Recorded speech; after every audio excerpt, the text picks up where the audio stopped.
ખેડા જિલ્લાના કપડવંજ શહેરમાં મુસાફરોને આધુનિક સુવિધાઓ ઉપલબ્ધ થાય તે હેતુસર 8.50 કરોડ રૂપિયાના ખર્ચે નવા એસટી બસ સ્ટેન્ડના નિર્માણનું ખાતમુહૂર્ત કરવામાં આવ્યું છે। આ ખાતમુહૂર્ત રાજ્ય કક્ષાના મંત્રી રમણભાઈ સોલંકીના હસ્તે કરવામાં આવ્યું હતું। આ પ્રસંગે કપડવંજના ધારાસભ્ય રાજેશ ઝાલા, ખેડા જિલ્લા ભાજપ પ્રમુખ નયનાબેન પટેલ સહિત ભાજપના આગેવાનો, અધિકારીઓ તથા મોટી સંખ્યામાં નાગરિકો ઉપસ્થિત રહ્યા હતા।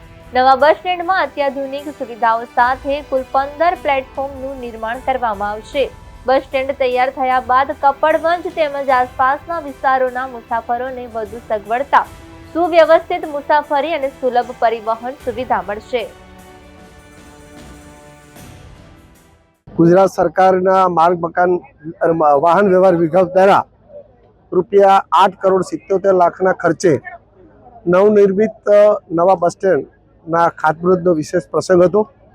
આવનારા સમયમાં પ્રજાજનોની સુખાકારી વધે, આવનાર વ્યક્તિઓને પૂરતી સગવડતા મળે, એટલા માટે માર્ગ મકાન અને વાહન વ્યવહાર વિભાગ દ્વારા આ એક સુંદર કાર્યક્રમ સરકાર દ્વારા નક્કી થયો છે અને લગભગ મોટાભાગના આવનારા સમયમાં જે બસ સ્ટેન્ડો છે એ સંપૂર્ણ સુવિધાયુક્ત બને અને પ્રજાને બધા જ પ્રકારની સુવિધાયુક્ત થાય, સાથે સાથે અહીંયા પોતે રોજગારી પણ મેળવી શકે એ દિશાનો એક સરસ આ એક નવું બસ સ્ટેન્ડ તૈયાર થનારું છે। ત્યારે એનો આજનો આ ખાતમુહૂર્તનો પ્રસંગ હતો।